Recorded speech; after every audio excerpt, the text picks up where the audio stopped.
Shalom, jemaat yang dikasihi Tuhan.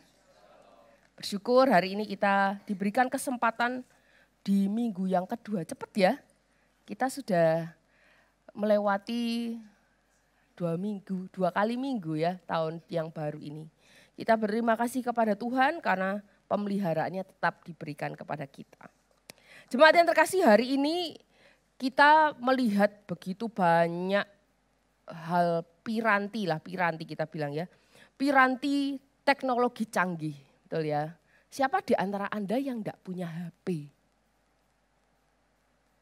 Tidak ada ya. Saya tahu ada beberapa jemaat itu punya HP tapi HP-nya jadul ngomong gitu ya. Tapi saya rasa semua di antara kita pasti punya HP. Ya enggak tahu dibawa atau di rumah pasti ada lah. Kita pasti punya. Semua yang ada di dunia yang sekarang itu kita sangat akrab dengan namanya teknologi. Saya tuh kadang mikir gini ya, orang tuh kok pinter banget bisa membuat ini, membuat itu yang begitu canggih. Kadang-kadang hal-hal yang gak kebayang, gak bisa saya pikirkan gimana cara buatnya. Itu ada gitu ya. Belum lagi yang zaman dulu kita lihat itu ada cuma di film-film. Cuma ada di film tapi sekarang di dunia nyata itu beneran ada gitu. Saya mau tunjukkan sebuah gambar, mungkin Bapak Ibu yang tahun 70-an itu sudah dewasa gitu ya. Mungkin mengingat film ini namanya Star Trek. Bisa ditampilkan gambarnya, Star Trek itu diklik lagi ya. Tahun 60-an, 70-an film Star Trek ini menunjukkan sebuah teknologi yang zaman dulu dipikir-pikir gak mungkin ada lah ya. Itu telepon genggam yang saya bunderi putih itu ya. Telepon genggam yang pada zaman itu padahal Anda pasti ya saya kira apalagi di Indonesia. Itu teleponnya tuh masih pakai telepon yang kalau diputar kerek balik itu ya masih ingat ya zaman itu ya. Teleponnya gede kayak gini. Telepon yang saya masih zamani. Mungkin yang usia di bawah saya enggak tahu, zamani enggak ya telepon model kayak gini. Di zaman itu di mana semua orang lah menggunakan telepon atau teknologi yang lebih sederhana semacam-macam ini. Tapi di film-film itu sudah teknologinya begitu canggih.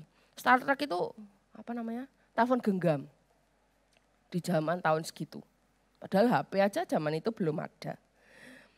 Belum lagi kalau sekarang kita lihat HP itu berkembang sedemikian rupa. Sekarang kita kalau mau pilih HP bingung ya kadang ya. Mau pilih yang mana ya? Sekarang gampangnya gini, sesuaikan dengan kantong gitu. Sesuaikan dengan uang yang kita punya. Terus pokoknya makin hari kita lihat sesuatu yang cuma dulunya ada di film, sekarang ada di dunia nyata bahkan berkembang luar biasa seiring dengan perkembangan teknologi internet yang makin maju dan makin canggih.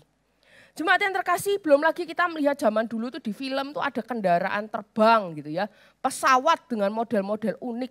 Sekarang ada. Zaman dulu kita mungkin di TV kita lihat ada film-film yang menyuguhkan komputer tuh bisa dijinjing kayak koper gitu ya. Dibawa kemana-mana padahal zaman itu komputer gede-gede, layarnya besar, terus belum lagi CPU-nya masih pakai disket. Masih ingat gak zaman-zaman itu ya. Tapi mereka udah bawa itu komputer pakai kayak koper itu. Mungkin Anda masih punyanya mesin ketik, mungkin waktu itu belum punya komputer, belum ada uang, mungkin zaman itu mahal soalnya. Tapi di film sekarang ada itu, namanya laptop sekarang kita kenal. Belum lagi zaman dulu itu saya ingat ada film-film itu keren kayak zaman Power Ranger gitu ya, zaman-zaman yang seumuran saya itu lihat, wih ada itu apa, bisa omong-omongan itu pakai komputer tuh lihat-lihatan muka. Zaman itu enggak ada, video call belum ada. Zaman sekarang ada Skype, ada Zoom yang kita sering pakai. Ada Google Classroom. Belum lagi ada jam tangan itu bisa buat omong-omongan. Ingat enggak zaman dulu ya, di film-film itu gitu. Sekarang ada enggak jam tangan bisa omong-omongan? Ada. Saya lihat tahu dari mana? Dari anak sekolah minggu. Loh, HP-mu kok bisa buat apa? Mah jemputan aku gitu ya, canggih ya. Zaman sekarang begitu canggih. Belum lagi sekarang ada AI itu ya, kecerdasan buatan. Sungguh luar biasa. Manusia itu sangat cerdas. Manusia itu sungguh keren gitu bahasa sekarang. Manusia itu mengagumkan sekali. Begitu pintar, begitu luar biasa kreatif. Bisa membuat ini dan itu dengan sedemikian canggih. Belum lagi teknologi medis. Zaman dulu saya tahu kalau orang operasi apa melahirkan itu ya, itu perutnya itu melintang gitu ya. Sekarang cuma kecil aja udah cukup. Kemajuan teknologi yang sangat maju itu juga membuat kita bisa wow, manusia begitu hebat, manusia begitu keren. Makin keren dari hari ke hari. Mungkin 10 tahun lagi kita lihat ada teknologi baru yang tercipta yang lebih keren lagi. Segala kemajuan zaman membuat kita merasa teknologi itu sangat membuat kita nyaman dan sangat mudah.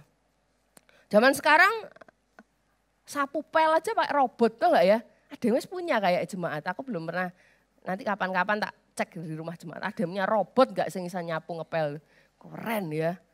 Wah, tapi Bapak Ibu, hal ini seringkali membuat manusia merasa cukup hebat. Tanpa Tuhan bisa, yang penting apa? HP, internet cukup, Tuhan wes nanti aja. HP, internet, buktinya apa di gereja itu, ini kita lagi katanya mau butuh Tuhan ya, makanya datang ke gereja. Tapi HP dan internet itu masih kita pegang. Saya dari sini tuh bisa melihat segala sesuatunya ya. Bisa kelihatan semua. Dimanapun kadang-kadang, ya bukan kadang-kadang, sering kita merasa di dalam hidup saya itu yang penting ada HP. Gak ngono dompet gak apa-apa, di HP itu ada e-money apa, tinggal tit gitu ya, canggih. Tuhan ya wis nanti lah. Internet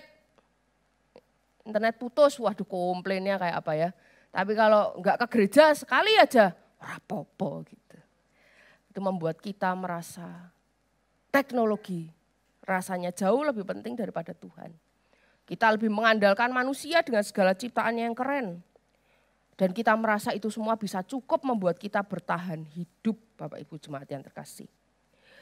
Hidup tanpa Tuhan, kita pikir bisa. Itu sebetulnya adalah pemikiran yang takabur. Bapak Ibu tahu ya bahasa takabur itu ya. Saya pilih bahasa kata ini soalnya menurut saya bahasa takabur ini lebih bisa mewakili dibanding dengan sombong. Kayak sombong itu cuma sombong toh. Tapi takabur ini ditambah kayak memuji diri sendiri. Aku isa, aku tuh pinter, aku tuh canggih, manusia tuh keren gitu ya. Itu takabur namanya. Padahal sehebat-hebatnya manusia, sepinter-pinternya manusia, mau disadari, enggak disadari, mau diakui, enggak diakui, kita ini sebenarnya manusia lemah. Buktinya apa? Bapak Ibu yang dulu muda, itu atlet, saya ingat kayak Ais Yupo gitu ya. Itu pasti badannya sangat kuat, mau latihan. Zaman dulu tuh saya ingat teman-teman yang di Halim itu naik turun tangga 50 kali gitu, saya bayangin itu. Dengkulnya bisa copot ya itu ya. Tapi mereka kuat, begitu strong karena mereka tuh atlet. Tapi coba dipikirkan, mungkin dulunya atlet.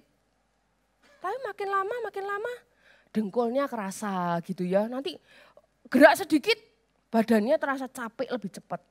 Atau enggak usah ngomongnya atlet lah. Anda-anda yang suka berpetualang atau suka pergi-pergi. Zaman dulu pergi dari Kediri, Surabaya naik bis. Surabaya nanti kemana lagi naik bis lagi. Kuat. Tapi sekarang makin umur kok ke Surabaya 4 jam naik bis. Zaman sekarang cuma 2 jam naik tol, pakai mobil pribadi, itu sudah cuapek. Betul ya? Itu menunjukkan bahwa fisik kita makin umur kualitas tubuh itu makin menurun secara fisik. Tapi enggak cuma di dalam fisik tok Bapak Ibu, kita itu makin hari makin lemah. Di dalam berbagai aspek kehidupan kita ini makin hari pasti makin merasa diri kita ini berkurang. Makin lemah di berbagai bagian hidup kita. Dan kita lemah itu udah enggak bisa nolong diri kita sendiri. Gimana? Kita makin tua bisa ditolong pakai apa? Umur makin nambah ditolong pakai apa? Uang? Bisa, betul ya. Ipar saya itu dokter kecantikan. Kalau mau boleh di Surabaya ya, promosi ini ya. Bisa disontek sini. Ini saja, lek mau ini ditarik sini, awet nom katanya ya. Disontek sini biar gak keriput katanya. Macam-macam ya. Bisa fisiknya doang, mukanya doang. Tapi dalamnya Tidak bisa. Tidak ada hal yang bisa kita tolong di dalam segala kelemahan diri kita. Secara fisik tok itu masih ya, belum hal yang lain. Belum lagi kita melihat alam semesta yang luar biasa. 1 Januari kemarin kita mendengar berita di Jepang, negara yang super canggih itu. Ada apa? Gempa. Gede gempanya, 7,5 magnitudo katanya. Langsung ada peringatan tsunami Bapak Ibu. Menandakan apa? Itu negeri yang canggih loh. Jepang kurang apa coba? Jepang itu wah top lah soal teknologi. Tapi toh mereka ya takut nih. Gak ada nyantai-nyantai gitu ya. 7,5 terus mereka nyantai. Alah gak apa-apa gitu. Gak ada. Mereka ya berlarian, mereka ya takut. Padahal mereka kan harusnya kalau misalnya mereka merasa negerinya canggih, bangunannya katanya tahan gempa, mereka kan ya santai. Tapi enggak tuh, mereka berlarian, berhamburan, mereka takut. Dan kita semua tahu, itulah manusia yang lemah. Manusia yang lemah. Dari mana kita bisa cari jawaban? Piye? Hidupku ini lemah, terus aku harus gimana? Jawabannya hanya di dalam Tuhan. Mungkin Anda sekarang bertanya, kok gak baca Alkitab? Sabar ya. Tenang, saya mau cerita dulu. Jemaat yang terkasih, kita belajar dari kehidupan seorang rasul yang hebat hari ini. Seorang rasul yang sedemikian terkemuka namanya Paulus. Apa sih gak kenal Paulus ya? Zaman sekarang kalau kita pikir-pikir siapa paling hebat ya? Tahun-tahun sekarang Pak Tong. Ya oke, Pak Tong sangat luar biasa dipakai Tuhan. Tokoh-tokoh lain di zaman sekarang di gereja-gereja besar, mereka sangat hebat. Hamba-hamba Tuhan yang sangat dipakai Tuhan. Oke. Tapi saya kira nggak ada tuh yang seperti Paulus. Paulus itu seorang Yahudi, warga negara Romawi, dia muridnya Gamaliel itu guru yang sangat terkemuka hari itu. Dia disegani golongan Farisi, pinter Bapak Ibu, hafal hukum Taurat semua sampai detail-detailnya. Dia secara sosial dia orang yang disegani, sangat cerdas, sangat saleh. Kita ingat juga dia mengalami peristiwa yang menakjubkan waktu ketemu Tuhan Yesus ya. Di perjalanan di Damsyik. Dia melihat cahaya yang begitu menyilaukan ketemu Tuhan Yesus. Belum lagi dia melayani, mengabarkan Injil, mengajar, mendidik jemaat, mendirikan gereja. Dan dia menulis banyak surat yang diinspirasikan oleh Roh Kudus, membangun iman jemaat dan setiap kita hari ini. Dia juga merelakan dirinya menderita bagi Kristus. Wow, bagi saya itu orang yang sangat luar biasa.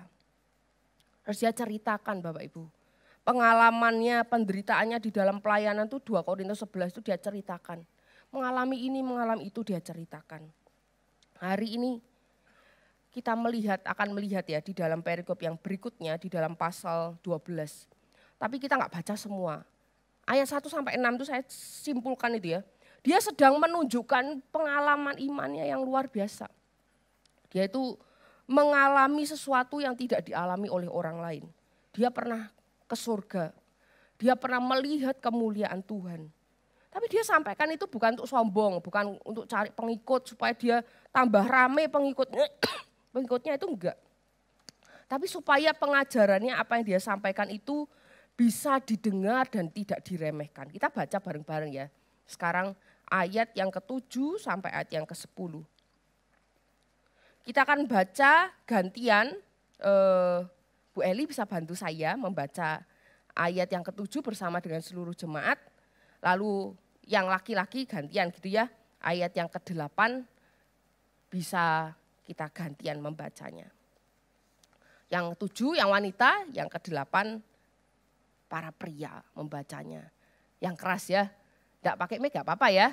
Oke, kita baca ayat 7 dulu dibantu oleh Ibu Eli. Mari, 1, 2, 3. Dan supaya aku jangan meninggikan diri karena pernyataan-pernyataan yang luar biasa itu, maka aku diberi suatu duri di dalam dagingku, yaitu seorang utusan iblis untuk menggocok aku, supaya aku jangan meninggikan diri.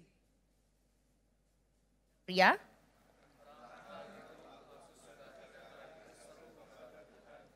Supaya utusan iblis itu mundur daripada aku. 9. Tetapi jawab Tuhan kepadaku, cukuplah kasih karunia kepada Sebab justru dalam kelemahanlah kuasaku menjadi sempurna. Sebab itu terlebih suka aku bermegah atas kelemahanku, supaya kuasa Kristus turun menaungi aku. 10.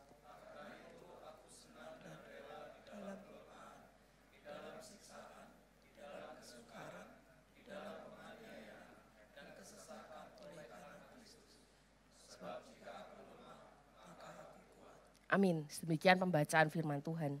Jemaat yang terkasih, sekali lagi saya kasih tahu, Paulus itu rasul yang sangat hebat.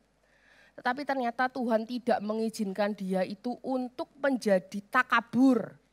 Untuk menjadi seorang yang meninggikan diri. Sehingga Tuhan itu mengizinkan dia punya namanya duri dalam daging. Apa maksudnya duri dalam daging? Banyak orang yang bertanya-tanya, apa sih duri dalam daging yang Paulus maksud? Paulus enggak sebutin apa-apa, Paulus enggak ceritakan lebih lanjut apa sih duri dalam daging yang dia maksud. Ada orang yang ngomong, oh Paulus itu sakit, Paulus itu punya penyakit katanya itu ya epilepsi. Bisa jadi. Katanya ada yang bilang, oh itu Paulus itu sedang bergumul di dalam hidupnya. Bisa jadi juga. Oh Paulus itu karena menghadapi penganiayaan. Bisa jadi. Ya dia bisa mengalami itu semua. Dan yang jelas kalau disimpulkan duri dalam daging itu adalah sesuatu penderitaan atau pergumulan Paulus yang mengganggu. Dan membuat dia menyadari bahwa dirinya itu lemah, jemaat yang terkasih. Ngomong-ngomong duri dalam daging itu, saya tuh paling takut kalau pegang kayu yang kasar. Kenapa? Telusupan. Saya tuh paling takut tuh telusupan. Kenapa? Karena biasanya kalau sudah telusupan itu angel ya.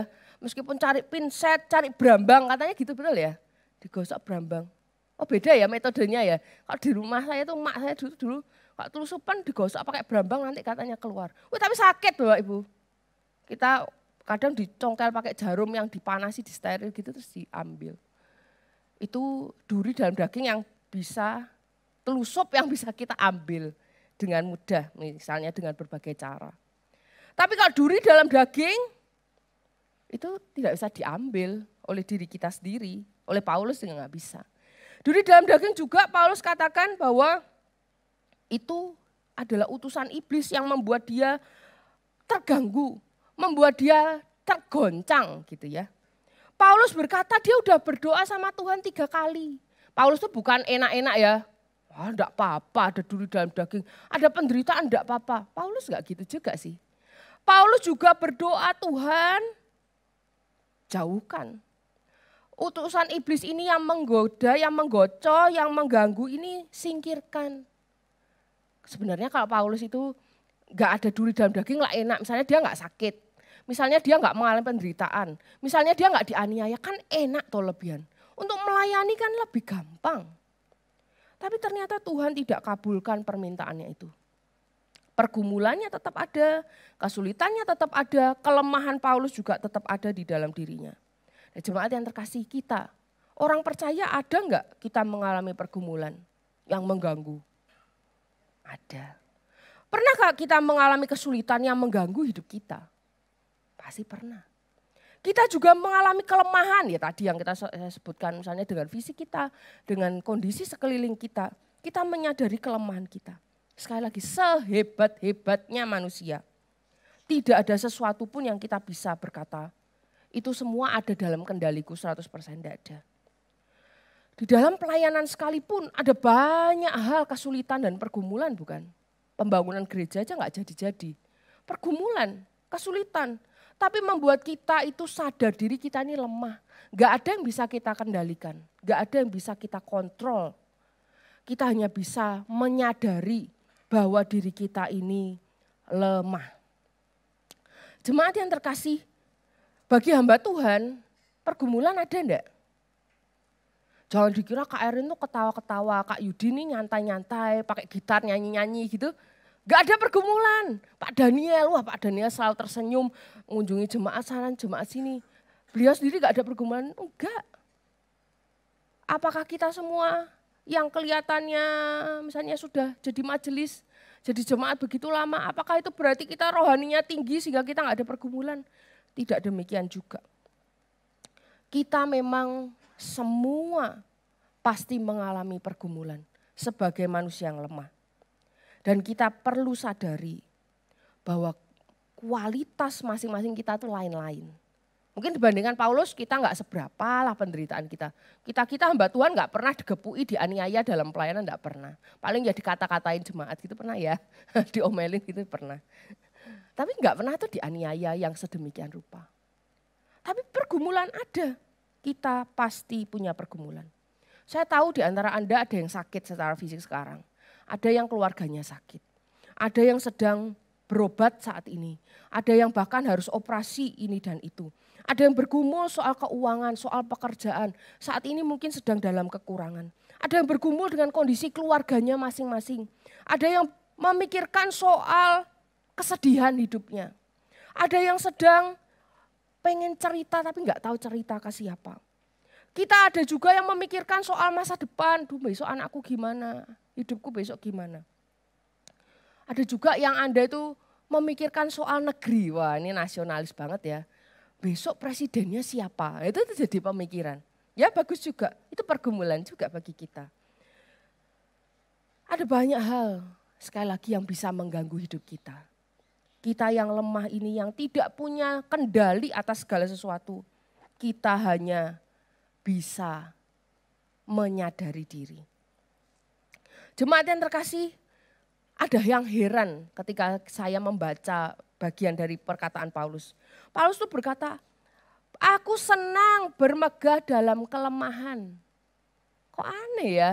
Kita semua pengennya ya kalau udah kelemahan ya wis disingkirno lah kelemahan itu. Mengapa Paulus bisa berkata demikian, jemaat yang terkasih? Ada dua hal yang bisa kita pelajari. Maaf ya, saya rada batuk. Yang pertama itu, dari semua yang saya tadi sudah bicarakan.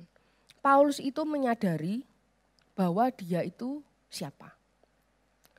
Sebagai orang percaya kita juga perlu mengenal diri, menyadari diri kita itu siapa. Mengenal diri. Itu yang pertama. Bahwa kita ini adalah manusia yang terbatas. Kita ini penuh dengan kelemahan. Itu yang pertama. Tapi ketika Tuhan mengizinkan pergumulan itu terjadi dalam hidup kita memiliki duri dalam daging, supaya kita sadar kelemahan kita dan kita itu tidak menjadi takabur. Serta kita itu bisa mau bersandar kepada Tuhan. Itu loh yang pertama. Kenal diri, sadar diri kita itu siapa. Yang kedua, sebagai orang percaya, Paulus juga termasuk harusnya kita semua. Kita perlu mengenal dia. Dia siapa? Tuhan kita yang kita percaya. Dia yang tidak terbatas dan penuh kekuasaan. Kontras ya, manusia itu lemah, terbatas.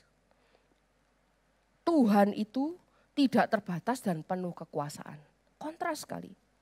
Dan di tengah kesadaran Paulus itu tentang penderitaan dan pergumulannya itu Bapak Ibu. Dia sudah berdoa itu. Dia ketika Tuhan tidak kabulkan doanya. Paulus itu enggak protes, Tuhan enggak sayang aku. Tuhan itu jahat, Tuhan itu tega. Tidak ada. Mengapa pertanyaannya itu ya? Jawabannya adalah karena Paulus kenal siapa Tuhan yang dia layani. Dia tidak anggap itu doa yang tidak dikabulkan itu sebagai penolakan dari Tuhan. Tidak. Dia anggap itu jawaban yang terbaik dari Tuhan yang dia layani. Maka dia mengerti jawaban Tuhan ini. Cukuplah karuniaku bagimu, kasih karuniaku bagimu. Sebab justru dalam kelemahanlah kuasaku menjadi sempurna. Dia paham dengan tepat apa yang Tuhan maksud. Maka dia senang bermegah. Bermegah itu berarti dia bangga kalau dia lemah. Dia itu sadar dia lemah. Tapi dia sadar juga bahwa ketika dia lemah, kuasa Kristus itu menaungi dia. Kristus tidak pernah meninggalkan dia. Kasih karunia Tuhan itu cukup menguatkan dia di dalam perjalanan hidup hari ke harinya. Dia juga bisa menyaksikan ketika dia lemah, ternyata Kristus itu bisa bekerja dengan sangat luar biasa dengan kuasanya. Jemaat yang terkasih, saat kita itu sadar diri kita lemah, maka kita bersyukur karena kita punya Tuhan yang beranugerah dan mengasihi kita. Ketika kita menyadari anugerah Tuhan, kita percaya dan kita kenal dia, maka kita enggak akan ada rasa curiga Tuhan tidak sayang aku, Tuhan jahat, Tuhan kejam, Tuhan gini, enggak. Kita akan justru melihat itu semua. Bahwa kita bisa bertahan kuat sampai sekarang. Menjalani hidup dari hari ke hari itu karena anugerah Tuhan. Dan kita bisa mempertontonkan kepada orang lain mungkin melalui kesaksian kita, melalui cerita-cerita kita. Supaya kuasa Kristus itu ditunjukkan, dipertontonkan kepada orang lain. Ketika saya membahas, merenungkan bagian ini di dalam beberapa minggu belakangan ini. Saya teringat salah seorang sahabat saya di kampus.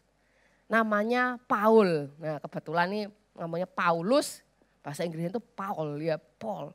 Paul namanya ya, biasanya saya panggil dia Brur.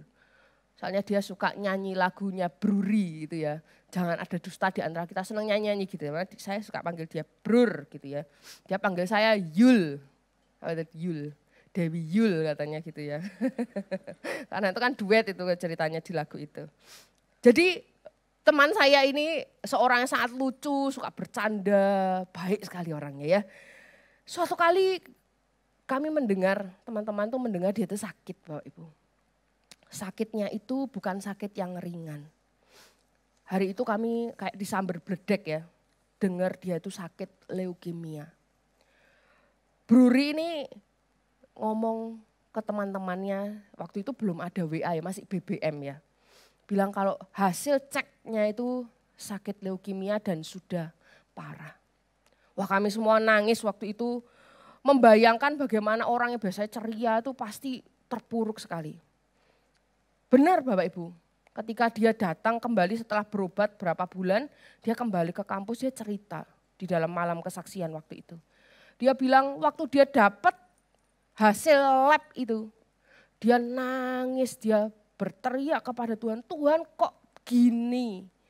Aku ini loh hamba Tuhan nih, mahasiswa teologi mau jadi hamba Tuhan, mau melayani kok dikasih sakit kayak gini. Dia sangat bergumul. Waktu dia bersaksi, dia cerita dan sebut perjalanan berapa bulan belakangan itu sebagai perjalanan hidup bersama Tuhan. Ketika di awal dia komplain bagaimana Tuhan kok mengizinkan itu di dalam hidupnya seorang yang melayani Tuhan.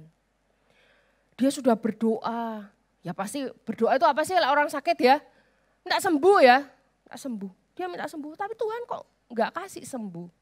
Dia harus kemo, harus mengalami ini dan itu. Di akhir kesaksiannya dia mengutip 2 ayat yang kita tadi sudah baca. 2 Korintus 12 ayat 9 dan 10. Ketika dia berdoa, Tuhan tidak menyembuhkannya seketika. Tuhan tidak memberikan kelancaran supaya dia bisa menyelesaikan skripsi, bisa dia selesaikan sekolahnya, bisa melayani. Tuhan tidak jawab seperti itu. Tuhan jawab cukup kasih karuniaku bagimu. Di dalam kesaksian Paul ini dia cerita begitu. Di ayat 9 dan 10 ini dia bilang, ketika saya mendengar, merenungkan kembali, membaca berulang-ulang 2 ayat ini, dia merasa kuat. Leukemia kuat di mana? Lemah dia. Tetapi dia merasa kuat. Sebab dia tahu ketika dia sakit, dia lemah. Tuhan itu kuat. Tuhan menjawab doanya dengan mencukupkan kasih karunia-Nya di dalam hidup Paul ini. Supaya dia kuat menjalani hari-hari. Saya kasih tahu Bapak Ibu ya, orang yang leukemia itu enggak bisa dioperasi. Misalnya ada yang sakit, misalnya ada kista atau ada kanker di mana gitu ya, itu masih bisa dioperasi di bagian tubuh yang lain. Tapi kalau kanker darah itu enggak bisa. Dia cuma bisa kemo, cuma bisa minum obat. Penderitaannya luar biasa. Tetapi dia kuat sebab dia tahu cukup kasih karunia Tuhan di dalam hidupnya. Anda bisa tebak akhir hidupnya gimana? Meninggal Bapak Ibu. Setelah berapa bulan dia dipanggil Tuhan. Apakah berarti Tuhan jahat? Anugerah Tuhan itu enggak nyata? Apakah kuasa Tuhan itu enggak nyata di dalam hidup orang ini? Tapi bagi kami ya, kami yang mengenal dia, kami yang tahu bagaimana kisah hidupnya, teman-teman dan jemaat yang pernah dilayaninya, orang-orang di sekelilingnya itu ketika kami komunikasi kita ngobrol, kami itu sama-sama mengamini bahwa Tuhan itu begitu baik di dalam kehidupan Paul ini. Tuhan itu dipuji ketika orang itu dengar kisahnya Paul. Ketika Tuhan itu mendengar doanya dengan jawaban cukup kasih karunia aku bagimu. Kita-kita ini yang ada di sekelilingnya yang kenal dia itu ngomong, betul Tuhan cukupkan karunia-Nya. Tuhan kuatkan sampai orang ini bisa bersaksi, dia bisa cerita ke banyak orang, menguatkan orang lain yang sakit, menguatkan orang yang putus asa, memperkenalkan Kristus kepada orang yang belum percaya. Dan melalui hidupnya yang singkat, umurnya waktu itu kurang lebih 25-26 dipanggil Tuhan. Singkat hidupnya. Tetapi kasih karunia Tuhan dipertontonkan kepada banyak orang. Sehingga banyak orang hari itu bersyukur karena Tuhan bekerja di dalam hidupnya. Orang banyak bisa melihat kuasa Tuhan yang luar biasa di dalam hidup orang ini. Dia lemah, tapi dia punya Tuhan yang kuat. Jemaat yang terkasih, demikian juga dengan kita. Kita ini lemah. Kita punya banyak kelemahan. Saya bukan bilang soal dosa ya. Kok dosa itu jangan dipelihara. Wah, aku lemah ya wis dosa, bukan. Lemah di dalam segala hal yang lain. Karena kemanusiaan kita. Kita lemah, tapi ingat kita punya Tuhan yang kuat. Kuasanya, dia kasihnya kepada kita. Itu cukup memelihara hidup kita sepanjang usia kita. Tuhan kita Allah yang penuh kuasa. Dia juga Bapa yang baik. Yang berfirman begini, Yesaya 41 ayat 10. Kita baca bersama ya ayat ini. Kiranya menguatkan kita yang mungkin sedang bergumul hari-hari ini. 1, 2, 3. Janganlah takut sebab aku menyertai engkau.